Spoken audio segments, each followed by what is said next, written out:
जैसे इस समय कौन सा महीना चला है? पुरुषोत्तम, अधिक मास। इस अधिक मास की भी यही कथा है। अधिक मास इसको मलमास मान करके गर्हित माना जाता था। सबने इसका तिरस्कार किया तो ये रोने लग गया। रोते रोते वैकुंठनाथ भगवान के पास गया, बोले महाराज हमको आपने क्यों बनाया, मार डालो हमको। केवल एक असुर का संहार करने के लिए हमारा निर्माण किया गया हिरण्यकशिपु, हमको मार डालिए। हमारे में संक्रांति वर्जित मास है, ये सबसे गया बीता महीना है, आपने हमको ऐसा क्यों बनाया? तो भगवान नारायण बोले कि चलो गोलोक धाम ले चलते तुमको। ये कथा है पुरुषोत्तम मास के महात्म्य की। तो उसको पकड़ के हाथ नारायण भगवान गोलोक ले गए। भगवान गोलोक बिहारी श्री कृष्ण की स्तुति की, महाराज ये लाए हैं, इसको आप न्याय करो। अब हमारे सबके ऊपर तो आप न्याय करो। भगवान ने कहा कर दिया न्याय, आप हाथ पकड़ के लाए हो ना, आज से इस मास का अधिष्ठात्री देवता मैं हुआ। आज से जो इसे मलमास कहेगा उसके पुण्य नष्ट हो जाएंगे। आज से यह पुरुषोत्तम मास हुआ। सारे महीनों के अलग अलग ग्रह नक्षत्र अधिष्ठात्री देवता हैं, पर मैं इसका अधिष्ठाता देवता। इसमें किए गए सभी काम अक्षय पुण्य प्रद होंगे। सकाम करो चाहे निष्काम, सब अक्षय होंगे, पर ये लौकिक कर्मों के लिए वर्जित होगा, केवल मेरी उपासना के लिए होगा। इसलिए शादी ब्याह वगैरह पुरुषोत्तम में नहीं होते। होते हैं? नहीं होते हैं। क्यों? इसमें भी लोगों को यही सब कर दिया जाए तो फैक्ट्रियां खोलने लग जाएंगी, इसी में उद्घाटन होने लग जाएंगे, वास्तु भजन कब करेंगे? इसलिए एक महीना पूरी तरह भगवान की आराधना के लिए समर्पित। बिना सत्संग के, बिना भगवत भागवत चरित्र श्रवण के भगवान ही हमारे अपने हैं, इस बात का ज्ञान नहीं होता है। आप प्रत्यक्ष देख लो, पांडवों के खास अपने कौन थे? उनके ताऊ धृतराष्ट्र, उनकी ताई गांधारी, अपने ही तो थे उनके। ताऊ थे, ताई थी, एक कुटुंब था, एक परिवार था।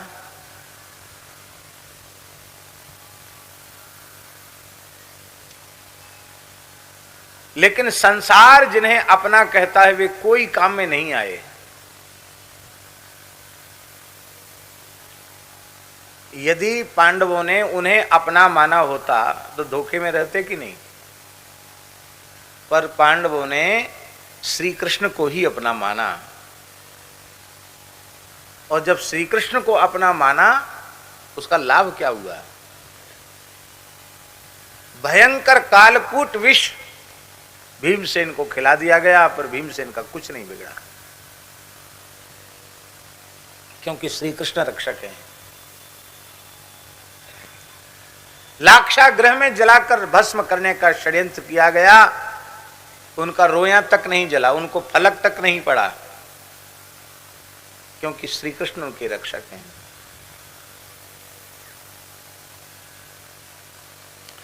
दर दर भटकते, जंगलों में भटकते पांडवों को यज्ञ कुंड से उत्पन्न द्रौपदी प्राप्त हो गई।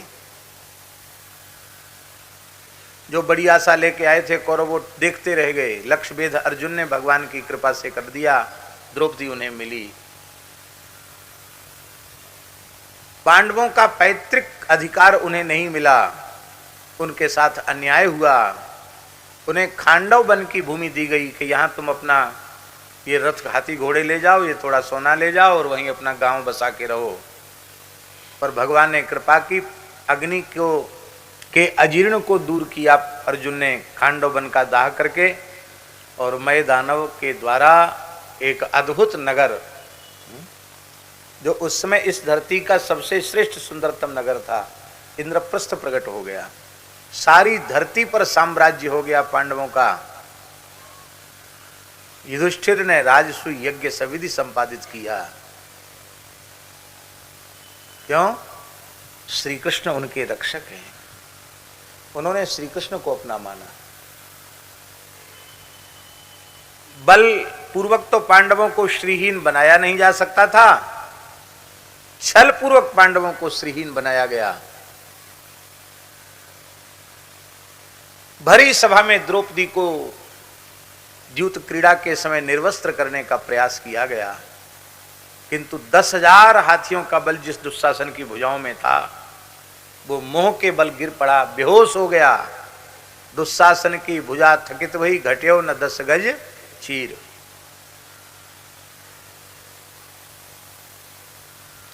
क्योंकि श्री कृष्ण रक्षक हैं। द्रौपदी ने श्री कृष्ण को अपना माना।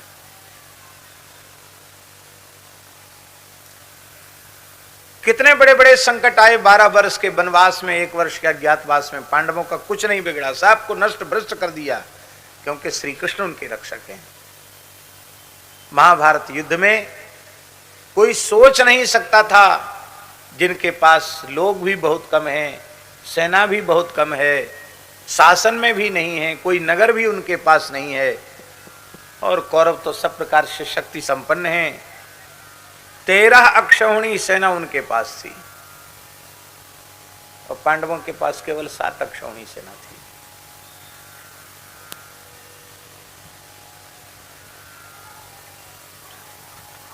एक से एक धुरंधर, अतिरथी महावीर, पितामह भीष्म, मूर्तिमान धनुर्वेद स्वरूप गुरु द्रोणाचार्य, दीर्घजीवी महान शक्ति संपन्न अतिरथी महावीर कृपाचार्य, महान ब्रह्मचारी रुद्रावतार अश्वत्थामा, अतिरथी महावीर कर्ण, शल्य, ऐसे ऐसे धुरंधर वीर उनकी सेना में थे, जो एक एक की ऐसी सामर्थ्य थी कि धनुष पर प्रत्यंचा चढ़ा लें तो देवताओं में असुरों में भी उनको कोई जीतने वाला नहीं था। सबके सब धराशायी हो गए। 5 पांडवों में से एक का भी कुछ नहीं बिगड़ा, 5 के 5 सुरक्षित रहे, क्योंकि श्री कृष्ण उनके रक्षक हैं। फिर पांडवों पर अश्वत्थामा ने दिव्यास्त्रों का प्रयोग किया, ब्रह्मास्त्र का प्रयोग किया, 5 पांडवों को समाप्त करने का संकल्प लेकर के भगवान ने सुदर्शन चक्र से नष्ट कर दिया। फिर उत्तरा के गर्भ पर ब्रह्मास्त्र का प्रयोग किया, भगवान ने उत्तरा के गर्भ में प्रवेश करके परीक्षित की रक्षा की, क्योंकि भगवान पांडवों के रक्षक हैं। ये हम क्यों बोल रहे हैं आपको? हम इसलिए निवेदन कर रहे हैं कि भगवान को अपना बना लो, अपने तो है ही हैं, मान लो कि भगवान ही हमारे अपने हैं। शरीर संसार हमारे अपने नहीं है। शरीर संसार जो हमें मिले हैं वो भगवान की सेवा के लिए मिले हैं। ये भोग की सामग्री नहीं है, ये सेवा की सामग्री है। बस काम बन जाएगा।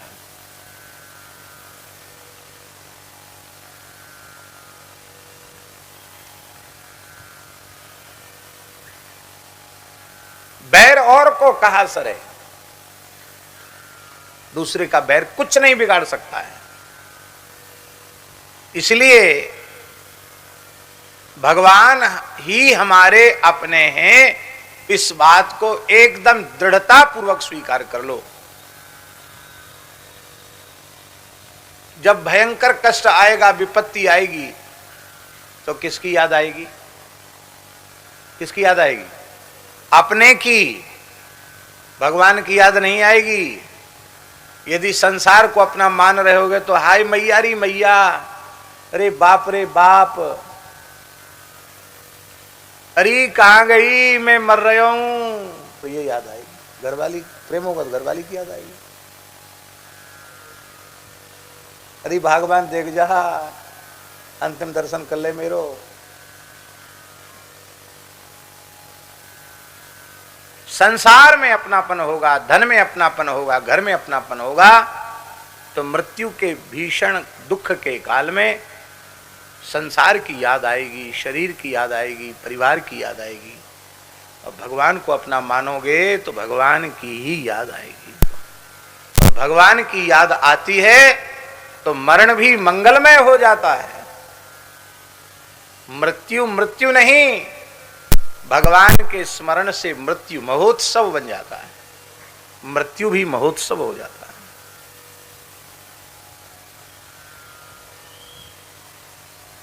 अब बहुत दिन नहीं हुए, हमारे पूज्य गुरुदेव का उत्सव इस बार मलुक पीठ में हुआ।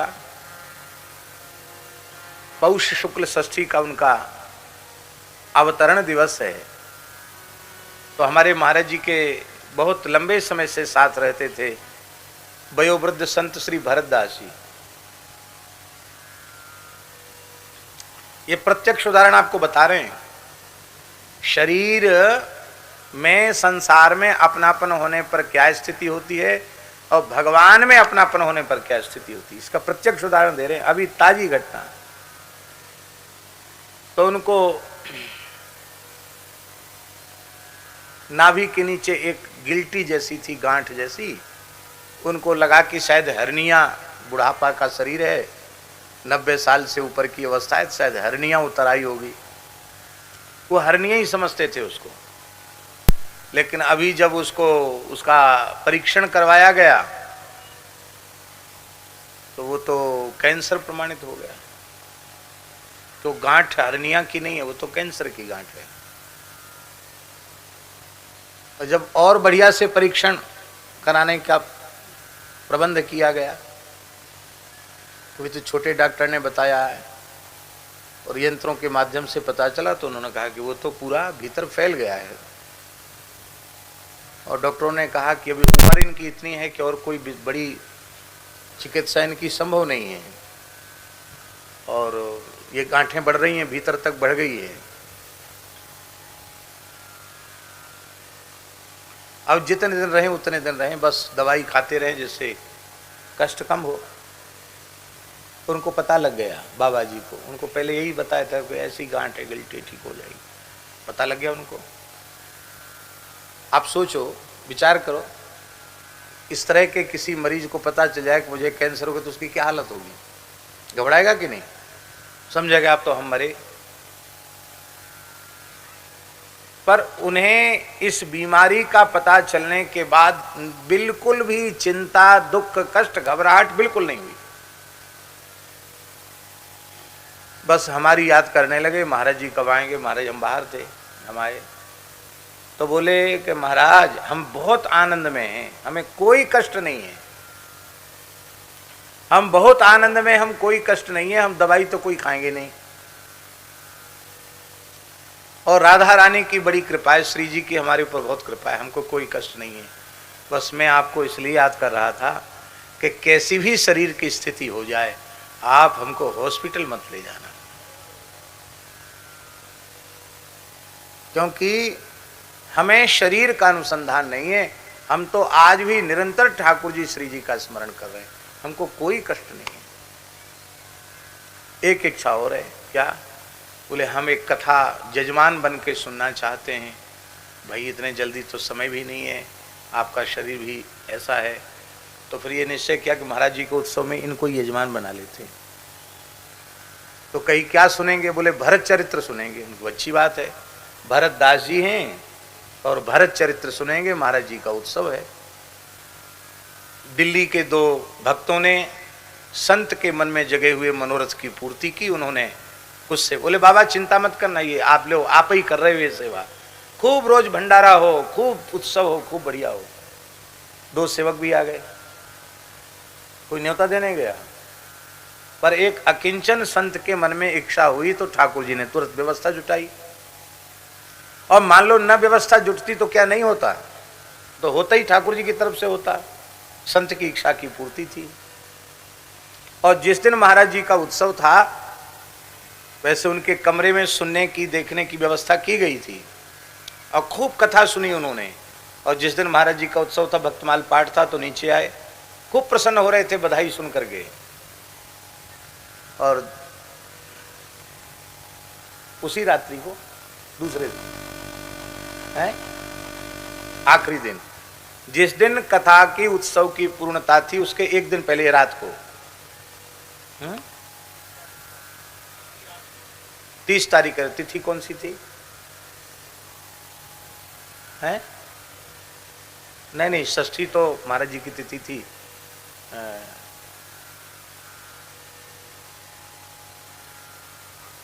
है अष्टमी तिथि थी, अष्टमी तिथि थी। और महाराज जी भगवत स्मरण करते करते, बैठे बैठे भजन करते करते, जो उनके भजन का समय था उसी भजन के समय में वो भगवत धाम चले गए। वो जिस समय में बैठते थे वो राम राम करने के लिए, उसी समय में वो भगवान के धाम को गए और एक बार भी कराहे नहीं। नहीं तो बीमारी में कुछ ना कुछ कष्ट तो होता कि नहीं होता। डॉक्टरों के अनुसार तो ये पूरी अंतिम स्टेज पर है और कोई लक्षण नहीं उनके माने उनके स्वरूप को देख के पता ही नहीं चलता कि बीमार भी है, खूब प्रसन्न। क्यों? शरीर में ममता नहीं है, भगवान में ममता है। और अद्भुत ऐसी मृत्यु अति दुर्लभ, उत्सव के बीच में कथा सुनते सुनते और भजन करते करते देह का त्याग किया। जब उनके शरीर को हम लोग नीचे लेके आए, बैठे थे, तो देख के लगता ही नहीं था कि पधार गए, लगता था कि तो बैठे राम राम कर रहे हैं।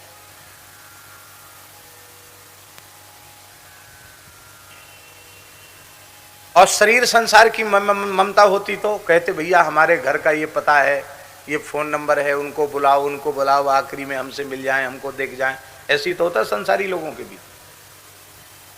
भैया ठाकुर जी को अपना मान लो, ठाकुर जी तुम्हारे अपने हैं, हमारे अपने हैं, ये हृदय से स्वीकार कर लो तो जन्म तो सुधर गया, मृत्यु भी मंगलमयी हो जाएगी, मृत्यु भी महोत्सव बन जाएगा। भगवान ही हमारी अपने हैं। तो अपनापन जहां होता है वहां प्रेम होता है, पहली बात। दूसरी बात, स्वभाव का ज्ञान होने से प्रेम होता है।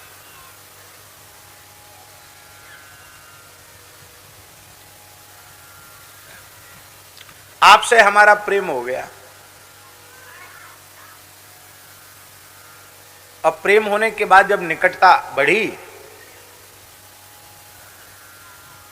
और जब निकटता बढ़ी तो आपका स्वभाव हमारे अनुकूल नहीं पड़ा। हमको लगा कि अरे ये आदमी तो बड़ा घटिया स्तर का है, ये तो संपर्क संबंध रखने लायक नहीं है।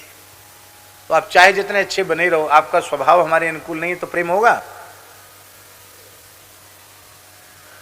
पूतना मोक्ष की कथा श्रवण करने से भगवान में प्रेम हो जाता है। ये फलश्रुति इसलिए है कि इस चरित्र में भगवान के स्वभाव का ज्ञान हो जाता। भगवान का स्वभाव कैसा है, कैसा स्वभाव है भगवान का, वो बिना कथा सुने नहीं होता। एक तीसरी बात और कहते हैं, प्रेम होने में तीन बातें, एक अपनेपन का बोध, एक स्वभाव का ज्ञान और एक प्रभाव का ज्ञान। प्रभाव का बोध, प्रभाव का ज्ञान। प्रभावक ज्ञान भी प्रेम में कारण है।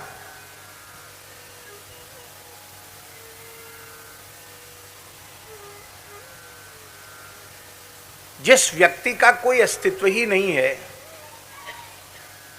समाज में, राष्ट्र में, कहीं भी, वो सामान्य व्यक्ति उससे कोई प्रेम नहीं करना चाहता। और कुछ प्रभावशाली है तो भाई इससे प्रेम करेंगे तो कभी कोई संकट आएगा तो इसका संबंध संपर्क कुछ न कुछ तो काम देगा कि नहीं देगा।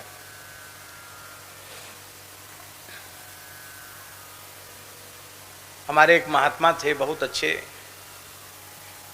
विद्वान संत थे, बड़े विद्वान थे।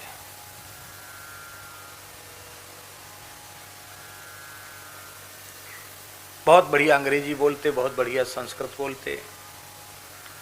और अंग्रेजी शासन का काल था, उस जमाने में उन्होंने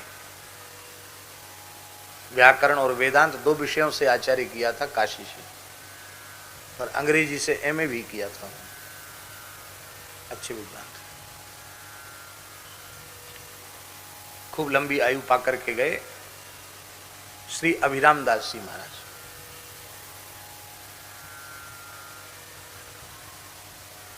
एक गांव में गए तो एक गरीब ब्राह्मण थे। उन्होंने कहा महाराज खेत भी बहुत कम है हमारे पास, हम भी पढ़े लिखे हैं नहीं, गरीबी बहुत ज़्यादा है, आप इस बच्चे को ले जाओ, ब्राह्मण बच्चे की ज़िंदगी बन जाएगी, आप कुछ पढ़ा लिखा देना। उन्होंने कहा ठीक है, हम गुरुकुल में भर्ती करवा देंगे और हम पूरी देख रेख रखेंगे। ले जाते हैं, दया आ गई महात्मा को। बैठ गए, और बस में बैठे उस बच्चे ने रोना शुरू किया। 9-10 साल का लड़का था, उसने रोना शुरू किया, गांव का लड़का। तो उन लोगों ने क्या सोचा, बस में जो यात्री सवार थे उन्होंने सोचा, अरे ये बच्चा पकड़ने वाला बाबा जी है। तो पूछा जांचा कुछ नहीं, वो महात्मा को पीटने लगे। जो जूता पहने थे जूता से ही, और बहुत ज्यादा बेहोश हो गए। उनके यहाँ गुम पड़े हुए थे, आखिरी जीवन तक गुम पड़े रहे।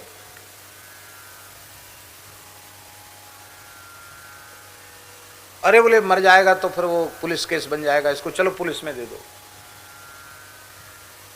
तो बस वाले ने उसको बचाया और थाने में बस लेके गए।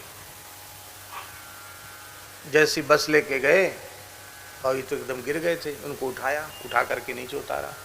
अब वो जो पुलिस अधीक्षक था वो बाबा जी का चेला था, शिष्य था। उसने देखा गुरुजी को लोग इस तरह से, कहाँ दुर्घटना हो गई, पता चला कि लोगों ने पीटा। अब तो महाराज उसकी थ्योरी बदल गई। तुरंत उसने टोपी उतारी, गुरुजी तो गुरुजी, लंबी डंडोत किया उसने।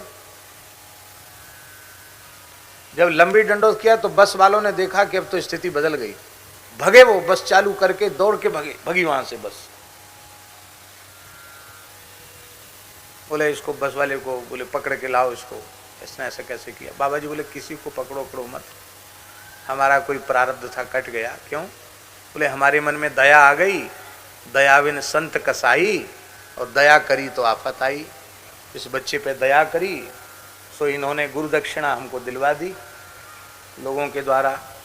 अब हमको ऐसा करो कि पुलिस की गाड़ी में, जीप में बिठा के इसके गांव तक हमको भिजवा दो। बोले महाराज आप ठीक? तो बोले ठीक, हम बाद में होंगे, इलाज पीछे कराएंगे, पहले जिसकी वस्तु उसी को सौंपे आवें। तो गए। बोले पंडित जी एक ही दिन में 4 वेद 6 शास्त्र 18 पुराण आपके बालक ने पढ़ लिए, दक्षिणा भी हमको बहुत अच्छी मिली, जीवन भर याद रहेगी, रखो इनको अपने पास रखो। ये चाहे हर हाँकें, वो चाहे जो काम हो सो करें, इनका भाग्य नहीं है कि कुछ 2-4 अक्षर संस्कृत के पढ़ सकें। आप कहेंगे इस घटना को सुनाने का आपका क्या औचित्य है?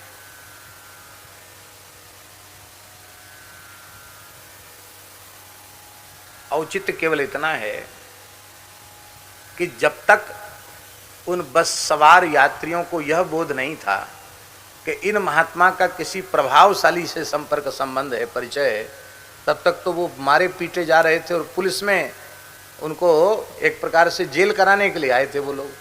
लेकिन जब उन्होंने देखा कि अरे जिसके पास हम शिकायत करने जा रहे हैं वो पुलिस अधीक्षक साष्टांग प्रणाम कर रहा है, तो भाग गए सब। प्रभाव की इतनी महिमा है, इसलिए प्रभाव शून्य व्यक्ति से कोई प्रेम नहीं करना चाहता है।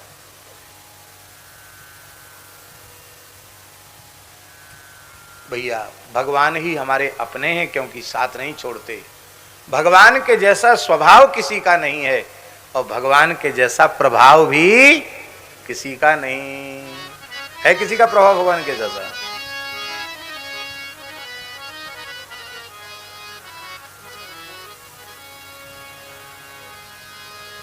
इंद्र के पुत्र जयंत ने अपनी पत्नी से कहा, ए कहां गई थी?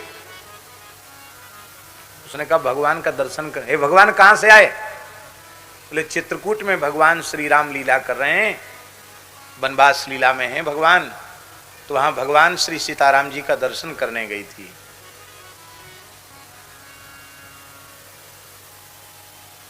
भगवान वो तो दशरथ के पुत्र हैं, दशरथ पुत्र तो हैं, कौशल्या नंदन तो हैं, पर साक्षात परिपूर्ण परमात्मा है। बड़े बाप का बेटा है ना। बोले ऐसे नहीं, माँ स्त्रियां तो बहुत भोली भाली होती हैं, जल्दी किसी के ऊपर लट्टू हो जाती, प्रेम कर लेती हैं। ये भगवान है, ऐसे भगवान होंगे? राजकुमार भगवान कैसे होंगे? मैं स्वयं जाकर उनके प्रभाव को देखूंगा, तो भगवान के जैसी कोई चीज उनमें है कि नहीं। वो आया। भगवान भी इतने विलक्षण लीलाधारी हैं कि वो भगवान का प्रभाव देखने आया था और भगवान श्री जानकी जी का श्रृंगार अपने हाथ से कर रहे थे। फूलों को चुन चुन करके उनकी वेणी का श्रृंगार फूलों से ही आभूषण बना रहे थे। वो बोला रे ये भगवान कहाँ से हो सकता है, बताओ, जटाजूट रखा है, वेशभूषा तपस्वी की, और इस तपोवन में स्त्री का श्रृंगार कर रहा है विषयी कामी पुरुष के जैसा, ये कहाँ परमात्मा हो सकता है। परीक्षा लेना चाहिए कितना प्रभाव है इसका। जो श्रृंगार करते करते राम जी थोड़े श्रमित हो गए और श्री किशोरी जी की अंक में मस्तक रख करके पौड़ गए रघुनाथ जी, और उसी समय उसने जानकी जी के चंचू का प्रहार किया, चोंच का प्रहार किया, और श्री राम जी की निद्रा खुली। जानकी जी ने नहीं बताया कि इस कौए ने ऐसा किया। अरे तुम्हारे ये रक्त कैसे? किशोरी जी तो कुछ नहीं बोली, क्योंकि कुपुत्रो जाए तो कुछ तो भी कुमाता न भवती, पुत्र ही तो है, इसको इसका नाम लूंगी तो इसको ये दंड देंगे। तो माता जी के हृदय में तो वात्सल्य, कुछ नहीं बोली। पर भगवान ने कहा कौन, किसने इतनी अभद्रता की जो मेरी प्राण वल्लभा के श्री अंग में चोट पहुंचाई, घाव कर दिया।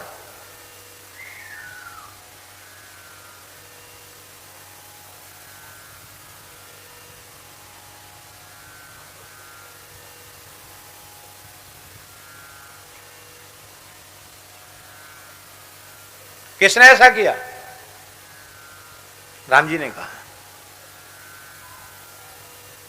तो अपराध करने के बाद भी वहीं बैठा है जयंत, चोंच में पंजे में खून लगा है, और जब राम जी ने कहा कौन, तो कौआ के वेश में आया था। बोला काऊ काऊ, अच्छा तू है?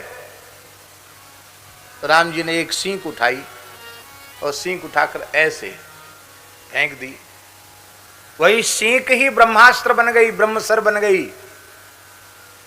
और काहू बैठन कहा न ओही, राखी को सके राम कर द्रोही। तीनों लोकों में भागता फिरा, किसी ने उसको नहीं बचाया। ब्रह्मा जी ने कहा भाग जाओ, शंकर जी ने कहा भाग जाओ, देवराज इंद्र ने कहा अरे भाग जा यहां से। एक जगह लीला है रही, आपसे लीला में एक जगह लीला है रही। मथुरा के हमारे पूज्य चतुर्वेदी ब्राह्मणों की मंडली थी, और चौबे तो चौबे महाराज गोला छान छान के पाठ देते हैं खूब गड़गड़ा के। तो देवराज इंद्र करे अबे तू गाय को गयो, तेरी मती मारी गई। अरे अबे तू काय को गयो, जयंत से करे अबे तू काय को गयो, तेरी मती मारी गई।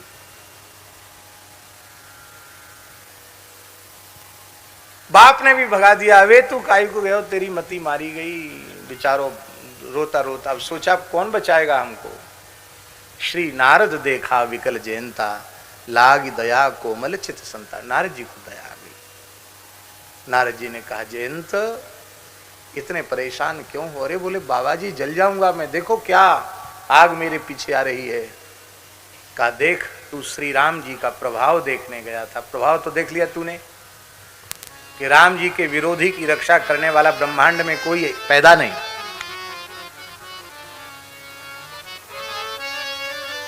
राम विरोध न उबरसी, शरण विष्णु अजय। राम जी के विरोधी की रक्षा कोई नहीं करता।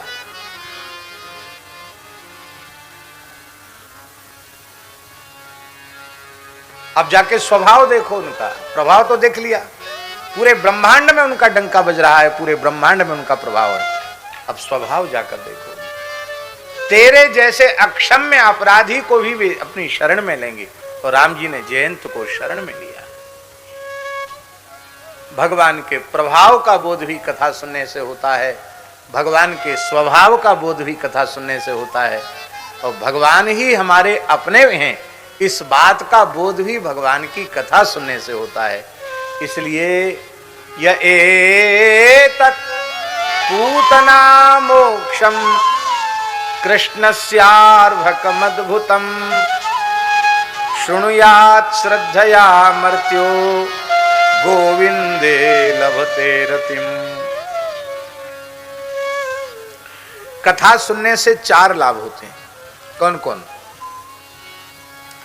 यत शृण्वतोपैत्यरतिर्वितृष्णा सत्वं च शुद्ध्यत्य चिरेण पुंसः भक्तिर्हरौ तत्पुरुषे च सख्यं तदेव हारं बदमन्यसे चेत्। भगवान की कथाओं के श्रवण से लौकिक पारलौकिक भोगों की प्राप्ति की चाह, इच्छा, तृष्णा वो सर्वथा समाप्त हो जाती है। ये सबसे बड़ा लाभ है कथा सुनने का। अब और ध्यान दें, कथा कहकर और कथा सुनकर लौकिक पारलौकिक भोगों के प्रति वैराग्य का भाव नहीं आया, तृष्णा समाप्त नहीं हुई, तो पक्का समझ लेना, धोखे में मत रहना।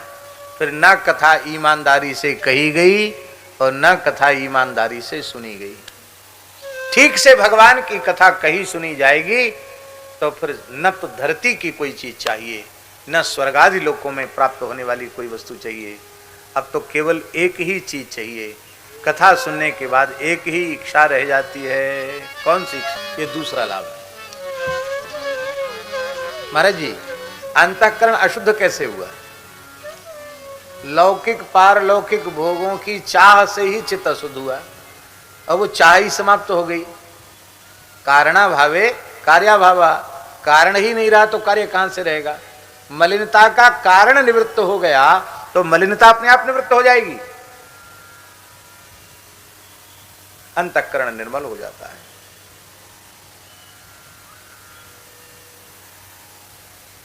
चुनाव में खड़े होने की जरूरत नहीं है, वोट मांगने की जरूरत नहीं है, 5 साल के लिए चुन के आने की जरूरत नहीं है। जीवन भर के लिए तुम्हारे सिर पे ताज होगा। केवल किसी गांव का, किसी प्रांत का, किसी देश का, किसी राष्ट्र का नहीं, पूरे ब्रह्मांड का ताज तुम्हारे सिर पर होगा। कैसे होगा? चाह गई चिंता मिटी मनुआ बेपरवाह, जिनको कछु नहीं चाहिए वे सहंसा।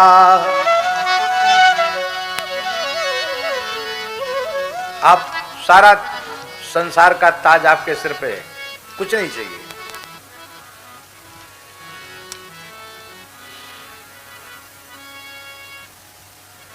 अभी देख लो, अनंत दास बाबा यहां से गए, अपने अपने ढंग से जीते हैं, अपने ढंग से अपनी मस्ती में रहते हैं।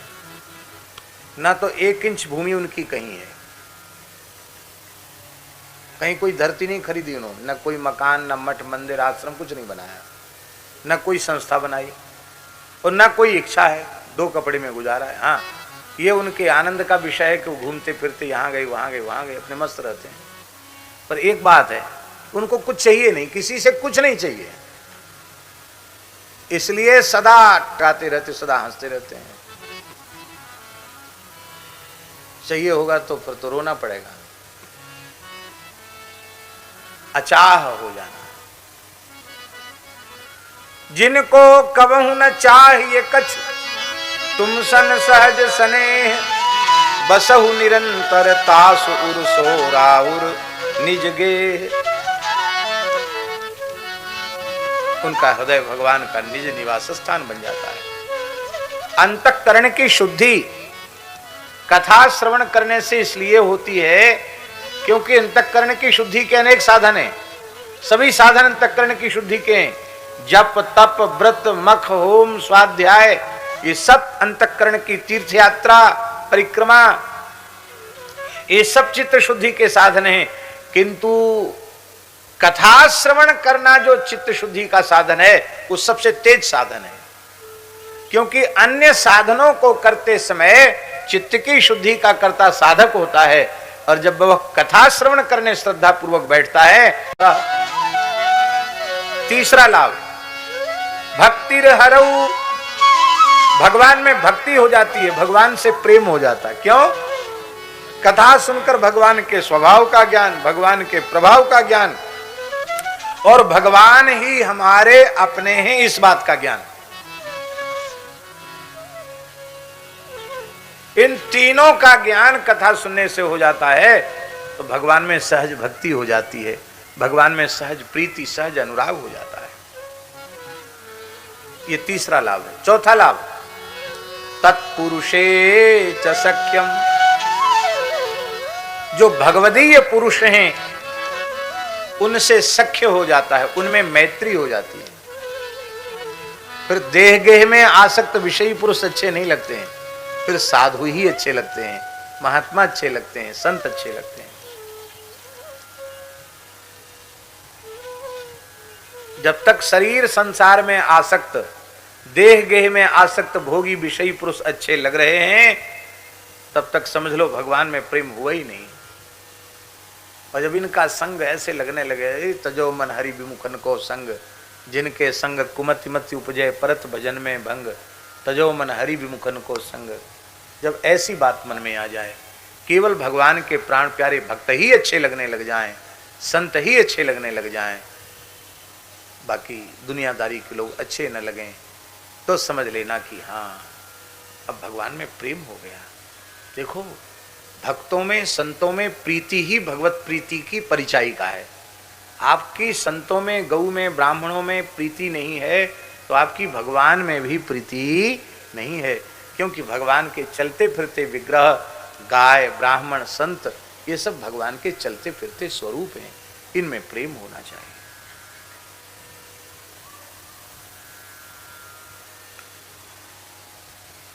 संतों का संग भगवान की कृपा से किसी भाग्यशाली जीव को मिल जाए तो शरीर संसार से मन हटाने में उसे कुछ अपनी ओर से साधन करना नहीं पड़ता। शरीर संसार से स्वाभाविक मन हट जाता है। बस किसी वैराग्यवान, अनुरागी, प्रेमी, भगवत भक्त संत का, महापुरुष का, सच्चे संत का सानिध्य प्राप्त हो जाए। जीवन की सबसे बड़ी उपलब्धि है संतों में प्रेम हो जाना। बोलो भक्तवत्सल भगवान की जय। ये चार चार लाभ कथा सुनने वाले को सहज हो जाते हैं। इसलिए परीक्षित कहते हैं कि भगवान आप कथा जरूर सुनावें। और एक विशेष बात, इसी स्कंद में आरंभ में परीक्षित जी ने कहा, कल हम उस बात की चर्चा कर नहीं पाए, लेकिन आज संक्षिप्त में कर देते हैं, क्योंकि वो न कहना भी बहुत अनुचित होगा। अभी हमने क्या बताया? कथा सुनने से चार लाभ। कौन कौन कौन कौन चार लाभ? लौकिक पारलौकिक भोगों की प्राप्ति की कामना का नाश, पहला लाभ। दूसरा लाभ अंतःकरण की शुद्धि। तीसरा लाभ भगवान से प्रेम। और चौथा लाभ भगवान के भक्तों से प्रेम। ये चार लाभ बताए। अब जो बात हम कहने जा रहे हैं वो और महत्व की है। संसार में जीवों की तीन ही कोटियां हैं।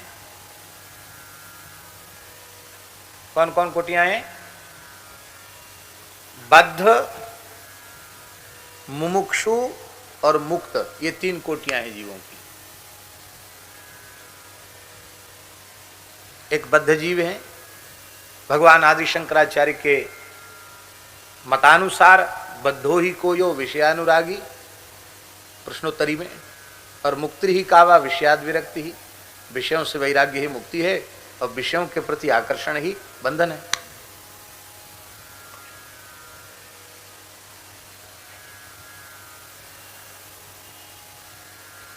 तो विषय के आकर्षण में बंधे हुए जो जीव हैं वे बद्ध हैं,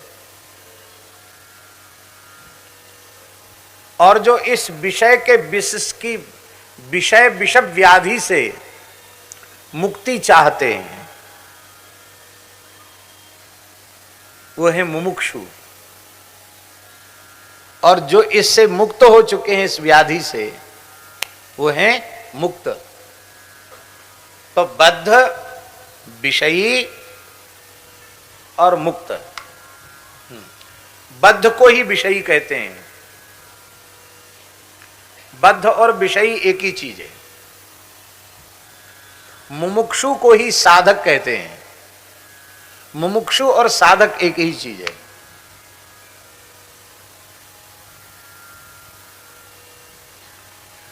और जिसे हम मुक्त पुरुष कहते हैं, उसी को संतों की भाषा में सिद्ध पुरुष कहा जाता है।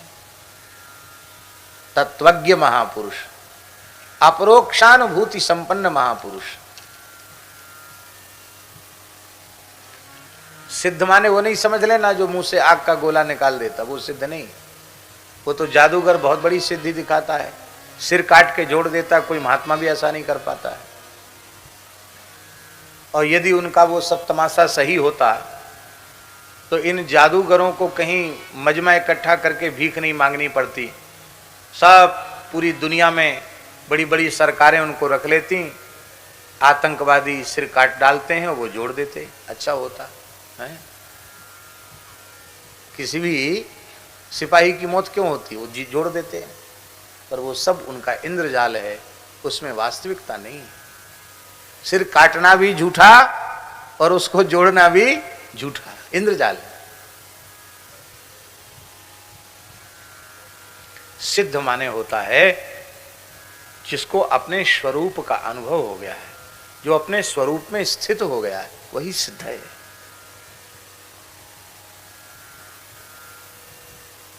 भगवत स्वरूप की अपरोक्षानुभूति जो कर चुका है, वो सिद्ध है। उन्हीं सिद्ध को मुक्त कहा जाता है, उन्हीं को ज्ञानी कहा जाता है, उन्हीं को मुक्त कहा जाता है, उन्हीं को सिद्ध कहा जाता है। और बहुत से लोग उन्हीं को बुद्ध पुरुष भी कहते हैं, बुद्ध पुरुष भी कहते हैं। भगवान की कथा की सबसे बड़ी महिमा यह है कि 3 कोटियां हैं जीवों की, विषयी, मुमुक्षु और मुक्त, और तीनों कोटि के जीवों का विषय कथा बन जाती है। विषयी पुरुष कथा में बैठते हैं तो उनके कान को, मन को कथा बहुत अच्छी लगती है। श्रोत्र मनोभिरामात्, अच्छी नहीं लगती तो आप लोग क्यों बैठते, आते ही क्यों, बैठते क्यों? अच्छी तो लगती है, भले ही बहुत ज्यादा अच्छी न लगे, थोड़ी तो अच्छी लगती होगी, नहीं तो 3-4 घंटे क्यों बैठते। अब देखो सुभद्रा जी आई हैं, वैसे तो वृंदावन में रहती हैं, पर अहमदाबाद से आई, कथा सुनने आई।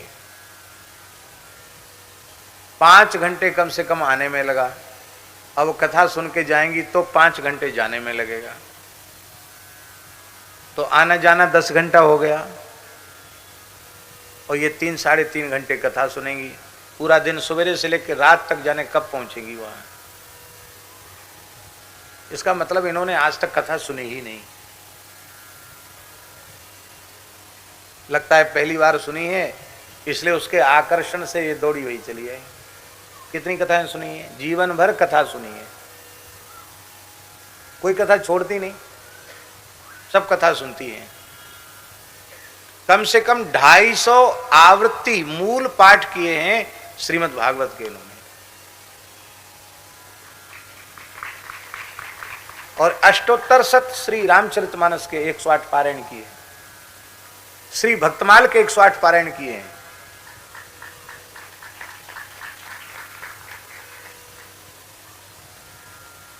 शरीर से वैसे हैं, लेकिन इस तरह के वैसे भी इस समय दुर्लभ है।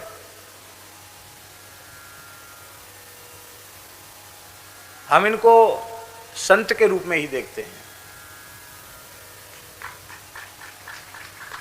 व्यक्ति के रूप में नहीं देखते हैं, क्योंकि जीवन जैसा सदा हुआ साधक का, संत का होना चाहिए, वैसा जीवन।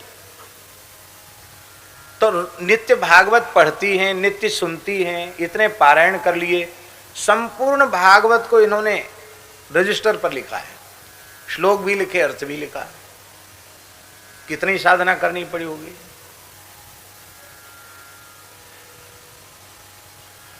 पर अच्छी लगती इसलिए तो आई कथा सुनने, नहीं तो क्यों आती।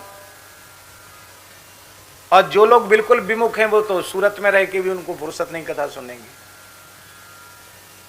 प्रेम होगा तो आकर्षण होगा, वो जरूर पहुंच जाएगा जहां दुनिया के किसी कोने में हो।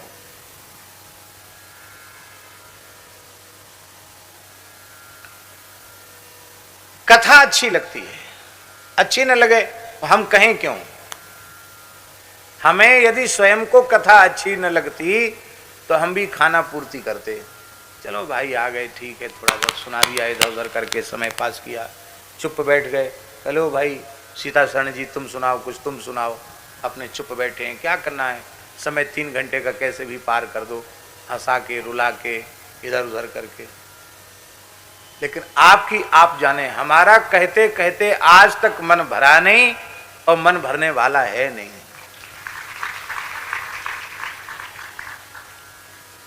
दिनों रात कहें तो भी हमारा मन नहीं भरता है। अच्छा नहीं लगता तो ऐसा क्यों हम बोलते हैं, अच्छा लगता है। श्रोत्र मनोभिरामात, भगवान की कथा कान और मन को अच्छी लगती है। अपने से कोई नहीं जोड़ता, सब भगवान से जोड़ते हैं।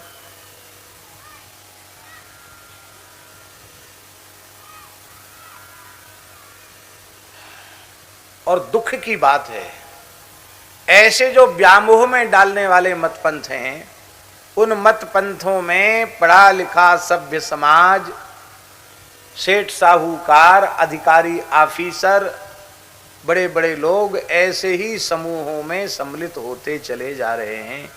मेरी प्रार्थना है, वेद अत्यंत गंभीर है, आप उसका तात्पर्य नहीं समझ सकते, कोई चिंता की बात नहीं। उपनिषद, ब्रह्मसूत्र, गीता, प्रस्थानिक त्रयी को नहीं पढ़ सुन समझ सकते हैं, कोई चिंता की बात नहीं। आप कृपा करो, मेरी प्रार्थना स्वीकार करो। आज हमने सवेरे भी किसी प्रेमी के सामने कहा था, जालान जी बैठे थे, आज फिर निवेदन करते हैं, जीवों के कल्याण के लिए 5 ग्रंथों का चयन पर्याप्त है। श्रीमद् भगवद गीता,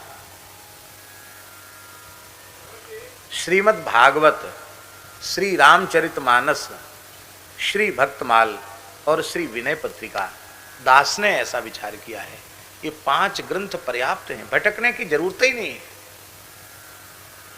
इन 5 का आश्रय लो तो बहुत अच्छी बात है, 5 का न लो तो किसी एक का ले लो, ईमानदारी से आश्रय, सब कुछ मिल जाएगा। क्या कह रहे हैं बताइए।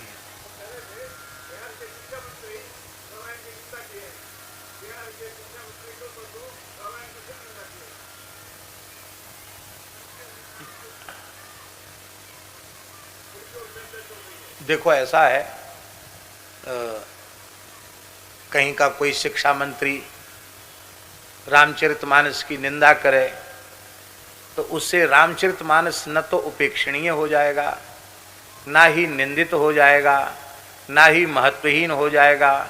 निंदा करने वाले निंदा कर रहे हैं, उनकी निंदा का कोई महत्व या अस्तित्व नहीं है। कितने निंदा करने वाले पैदा हुए और मक्खी मच्छर के समान मर गए, कोई नाम लेने वाला नहीं है। भले ही नेता लोग कहते हैं ना, नेता मरते हैं, किसी नेता या किसी पार्टी का नाम नहीं ले रहे, हम तो स्वाभाविक बात कह रहे हैं।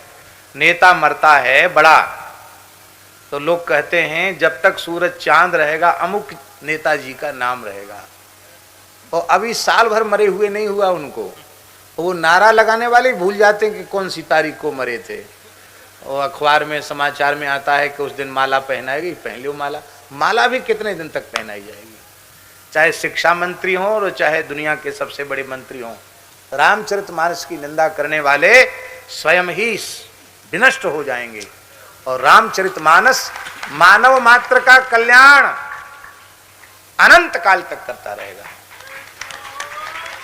रामचरितमानस साक्षात वेद है, इस युग का वेद है। एक एक चौपाई वेद की ऋचाओं के समान पवित्र है।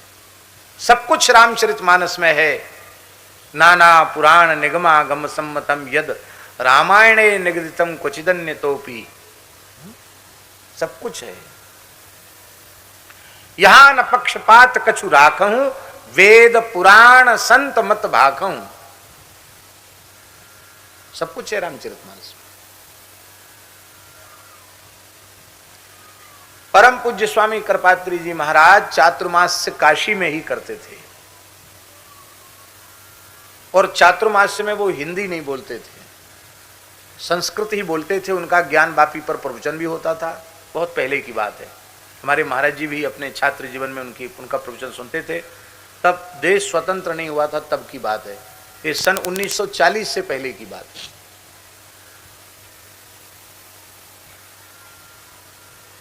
तो स्वामी कृपात्री जी संस्कृति बोलते थे चातुर्मास में, हिंदी नहीं बोलते थे, और उनका प्रवचन भी संस्कृत में ही होता था, नित्य प्रवचन होता था।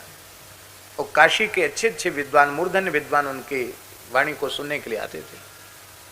तो बीच बीच में स्वामी जी रामचरितमानस की चौपाई गाते थे। तो काशी के एक बहुत बड़े विद्वान थे, महापुरुष थे, उन्होंने कहा स्वामी जी आप हिंदी न बोलने का व्रत लेते हैं, वो 4 महीना मानस जी की चौपाई न बोलें तो क्या घाटा है, क्योंकि आप वेदादि शास्त्रों के उद्धरण तो देते ही हैं, पर ये हिंदी बोल करके आप अपने व्रत को नष्ट क्यों करते हैं, स्वामी जी से कहा। स्वामी जी का हृदय भर आया और उन्होंने कहा भले ही यह भाषा का ग्रंथ है, लेकिन मेरी अंतःकरण की श्रद्धा ऐसी है कि रामचरितमानस की प्रत्येक चौपाई को मैं वेद की ऋचा के समान आदर देता हूं।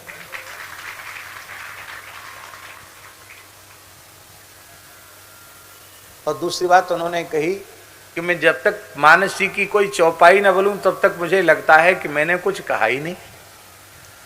और नित्य नियम से रामचरितमानस का पाठ करते थे कृपात्री जी, नियम से रामचरितमानस का नित्य पाठ करते थे, जितना भी करते हो, लेकिन रोज लगभग उनको कंठस्थ था, लेकिन फिर भी पोथी लेके ही पाठ करते थे, नित्य पाठ करते।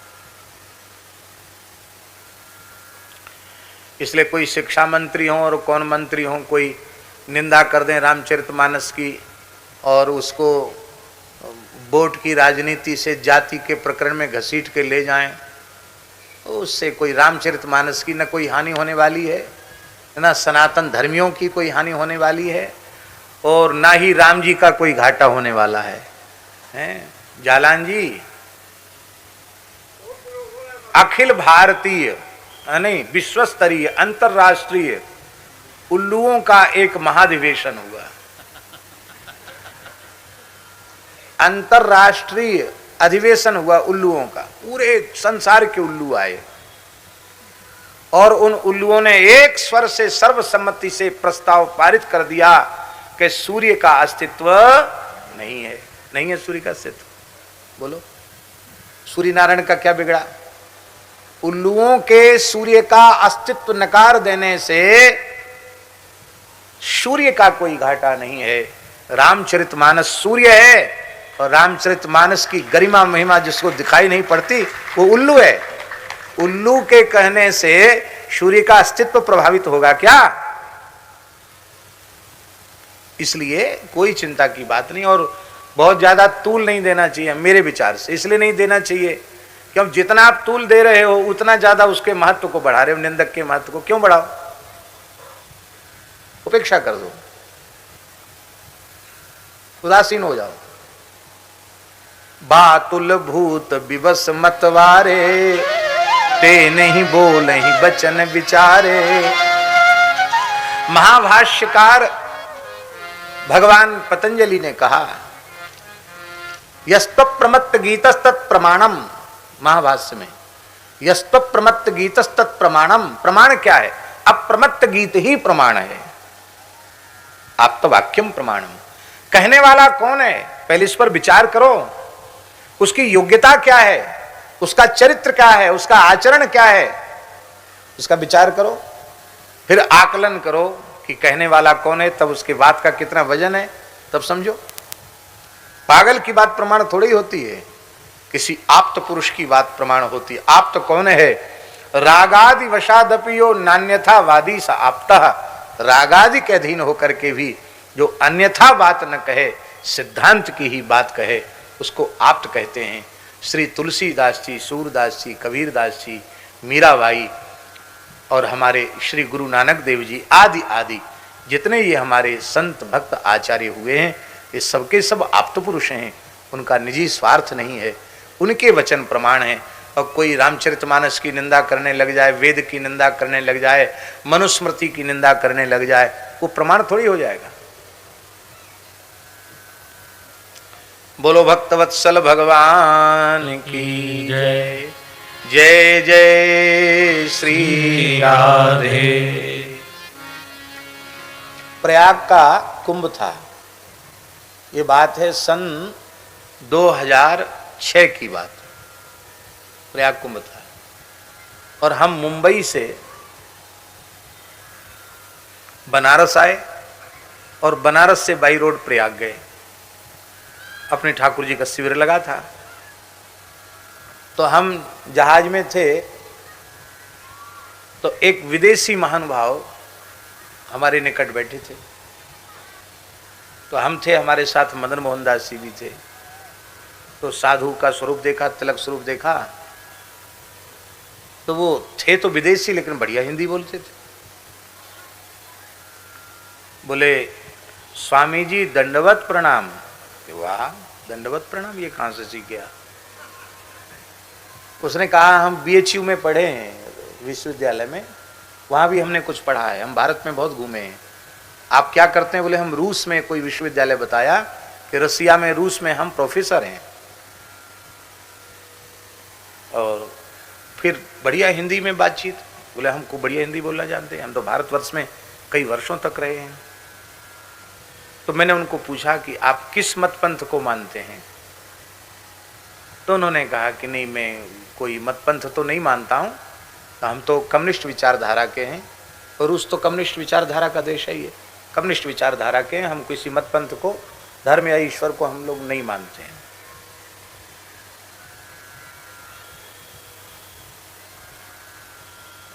अच्छी बात है, नहीं मानते तो ठीक है,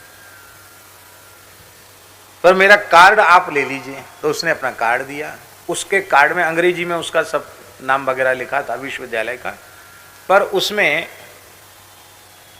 रामचरितमानस की एक चौपाई लिखी थी, और वो भी चौपाई देवनागरी लिपि में लिखी थी, हिंदी में लिखी थी। अंग्रेजी के कार्ड में चौपाई हिंदी में लिखी थी। हमको बड़ा आश्चर्य हुआ। चौपाई क्या लिखी थी उसके कार्ड में? परहित सरिस धर्म नहीं भाई,